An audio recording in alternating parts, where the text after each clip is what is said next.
Good evening, ladies and gentlemen, this is BestInSlot and welcome back to part 2 of our look at the brand new dinosaurs of the brand new Jurassic World Evolution DLC, The Secrets of Dr. Wu. In the last video we looked at the Olorotitan. In this video we're going to look at the other non-hybrid dinosaur included in the DLC, the Troodon. There are 5 skins for the Troodon. We're going to look at all of those skins. We're going to look at how it fights with a dinosaur of the same size. We're going to do some stat comparisons. We're going to look at how it takes down larger dinosaurs, which is really interesting, and of course we're going to see how it murders our guests as well. So let's get started with our first Troodon, the basic skin.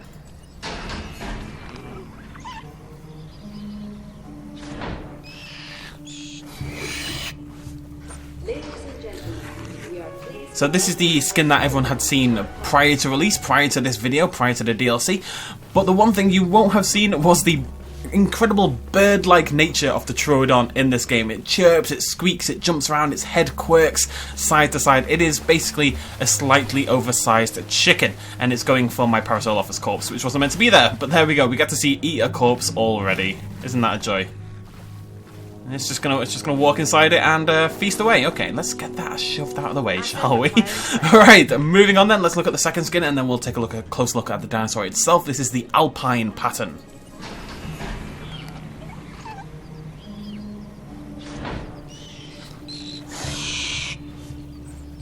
Now I do want to talk about this skin very briefly because in my opinion this skin is Jurassic Park the game inspired.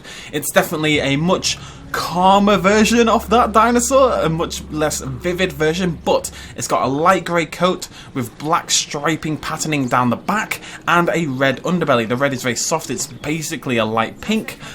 But that triple combination of the light grey, dark grey and the red is the classic combination from the Jurassic Park the game Troodon, and I suspect this was done as a little nod to it. So there it is, the Alpine Troodon. Moving on, next up we have a Rainforest Pattern.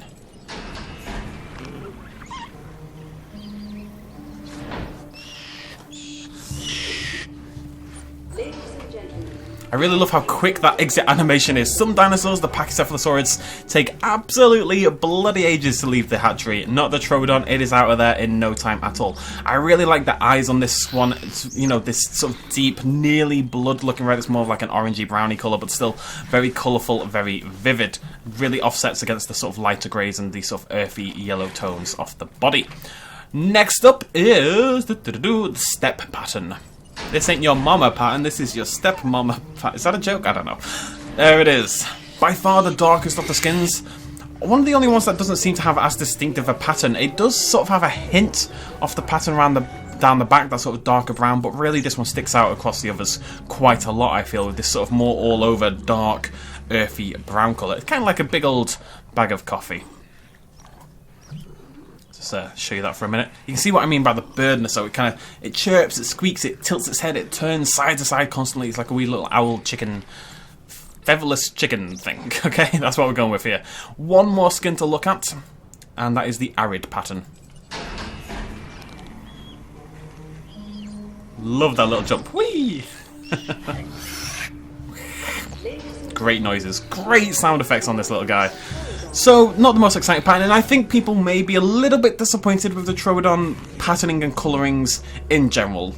None of them are that excited. Jurassic Park the game is a nice little nod. I think they could have gone further with it. I think that's the case with a lot of these dinosaurs. Such a small dinosaur like this would likely have some quite vivid colouring in reality, at least, you know, it's definitely a possibility. So I think given that it has 5 skins total, it's a little bit of a shame that they haven't pushed the boat out with at least one of the skins. They're all very realistic and down to earth and a little bit on the dull side. But they look great, and even ignoring the skins, the colouring, the dinosaurs, the animations, the sound effects, the dinosaur itself is fantastic. You can also see here this one has the Alpha designation, although it should lose it, I believe, because this one is skinless and therefore has a lower rating than the others. So at some point it will give up that Alpha designation, but that just means the other dinosaurs should follow that one around a little bit. You can see this one here already tailing it, joining along with it, and the others will eventually probably do the same thing. So we're going to release a Velociraptor into this so we can see the one-on-one combat between a Troodon and a Raptor, and then we're going to show you Troodon against a larger dinosaur. But first let's start with the Raptor, and we can do a little skill comparison. You can see here the Raptor does have substantially higher attack and defense stats than the Troodon. It's also got nearly double the resilience with the exact same lifespan. It's got 20 more attack, 7 more defense, and 39, is that maths? 39 more resilience for a little bit more rating. The Troodon is not a big battler. If pack hunting was in the game, that's where it would thrive. But let's release the Velociraptor and we'll get into a little bit of combat. In no time at all, they are squaring up to each other. You can really see the size difference. The Troodon is by far the smallest carnivore in the game now. It's not even close. This thing is tiny. And also getting his ass whooped a little bit. There you go. You see how it jumps, how it flies about practically, hopping and jumping and pouncing all over the place. It is a quick little fighter, a ninja of a dinosaur. Unfortunately, it is pretty outmatched by the Velociraptor. It's not over yet, but I think the Troodon might be about to go down.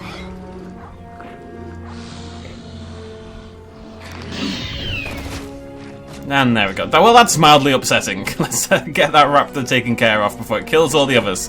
But that's how it works, basically. Now, this is interesting. You can see here, I'm just going to hover over it. You can see that the Velociraptor is poisoned. I'm going to show you this again in a moment because this isn't the best way to do it. But even though the Troodon has gone down, the raptor has been poisoned as a result. And you can see just there, its health ticked down by 1%. Now, this is not a poison you can cure. You can heal the dinosaur up, but it will not be cured. The Troodons have a poison, a venomous bite as it should be, a venomous bite in this game. When they attack a dinosaur, even if they lose the fight, the dinosaur could be poisoned and still die over time. Now how they do this with the bigger dinosaurs is a little bit different, and that's what I'm going to show you next. So, we have a Parasaurolophus in our exhibit. Now, how the Troodon is going to take this dinosaur down is different than how the Velociraptors, etc. do it. If you haven't seen it already, the Velociraptors, when they take down a Hadrosaur, they do this very cool little animation where they jump up on it and they swing around. It's very unrealistic, but it's very cool. They swing around and they take it down. One Velociraptor could take down a Parasaurolophus. It's going to be different there. You saw it right there. Very cool. So with the Troodon, they don't all go in and attack. They're not going to swing around and take it down. You've seen the size difference between these two dinosaurs. The Parasaurolophus is substantially bigger than the Troodon. It could not be taken down with an attack the same way the Velociraptor could, which even then was stretching reality a little bit. Instead, what they'll do is poison it with that little nip at the heels you've just seen there. The Troodon, of course, has this venomous bite. Going in again, injuring the dinosaur, biting at it bit by bit. They never go for the kill. And now the dinosaur is poisoned, and slowly, and it is quite a gradual process, you can see it's lost 2% health, this Parasaurolophus will die. Over time, bit by bit, it will die. And then they'll be able to feast upon the corpse. The Troodons don't need to risk themselves, they don't need to injure themselves taking it down, they can just poison it and wait for it to die from that poison. Which I think is a very cool mechanic. It's very mean, it makes me feel really bad for the Parasaur, but it's a very cool mechanic. One I really like to see in the game. It's just a completely new method of attack that's never been seen before. Can't do anything else about it. I think we could maybe sell the Parasaurolophus or maybe knock it out and bring it back again. I don't know, but either way, I think it's very cool. Now let's see them kill a human and a goat. I'm about to see a goat kill. I believe this is the exact same as the Velociraptor, but I figured you guys might want to see it anyway. She's going in. Jump. There we go. The same sort of little jump. A little bit cooler, I think, because the Troodon is such a small dinosaur. But there we go. There we have it. Now, last thing we are going to do, just to celebrate in a little bit of style, is go ahead and knock these walls down. Humans, you had this coming for some reason. Hear the screams begin. Let's just hope a Troodon. I know you've killed a goat, right? You're probably not that hungry, but delicious humans. You don't get to do this very often. Dinosaur threat has begun. Is the Troodon about to go on the hunt? Yes, he is. She is, whatever. Hiding in the bushes a little bit first. Changing her mind. We'll jump over to this one. The Alpha leading the charge. Again, this one shouldn't be the Alpha. I'm not sure why it is, but here we go. We're going in. The Troodon kill animation. Jumps on, knocks her down. She turns around, goes in for the bite. Bites the arm, snap. And it's brutal. I cannot remember off the top of my head if it's the same as the Raptor one, but I don't believe it is. It's vicious either way. I love it. Ladies and gentlemen, that is the Troodon. As of tomorrow, you'll be able to get this in your own park, so that is something to look forward to. It's a very cool little dinosaur. I'm not going to spoil how you get it and all that kind of stuff, but it's something to look forward to. I think it's going to be a very popular addition to Jurassic World Evolution, even if the skins aren't quite as exciting as they could be. Thank you so much for joining me. We will be back in 1 hour with the Ankylodocus. Cheers, much love as always. Bye-bye. A little shout out at the end. This video and others like it would not be possible at all without the support of you guys watching me at home, and also everyone on this Patreon page right here who supported me in the last month. If you want to help out as well, you can do so at patreon.com/bestinslot. Every little really helps. Cheers.